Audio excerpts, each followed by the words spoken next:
மதுவுக்கு எதிராவா? 1000 தென்னை மரத்தை தன் தோட்டத்தில் இருந்ததை வெட்டினாருன்னு அவர் பகுத்தறிவாதி தானே சொல்றீங்க? நான் ஒரு விவசாயி, ஏன் தோப்புல கல் இறக்க அனுமதி இல்லை, இவ்வளவுதானே?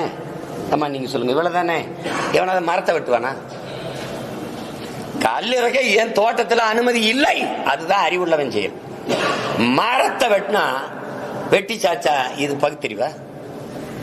சரி, அதை விட்டுருங்க. அது மதுக்கு எதிராக போராடினாரு. தனக்கு என்ன ஆதாயம் கிடைக்கணும் உங்களை மாதிரி சுயநலமா யோசிக்காம பெரியார் என்னும் ஈவே ராமசாமி ஐயா எப்படி யோசிச்சிருக்காரு பாருங்க. தெரிஞ்சோ தெரியாமலோ கூட தன்னால் ஒருவர் கூட துன்பப்படக்கூடாதுன்னு பொதுநலமா சிந்திச்சாரு பெரியார்.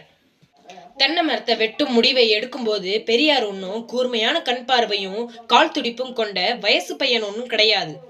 தென்னை மரங்கள் அனைத்தையும் வெட்டி விட்டார்களா என ஒரு முறை மட்டும் பார்த்து விட்டு வரும் அளவிற்கு வயது முதிர்ந்த பெரியவர் தான் பெரியார் ஈவே ராமசாமி ஐயா அவர்கள்.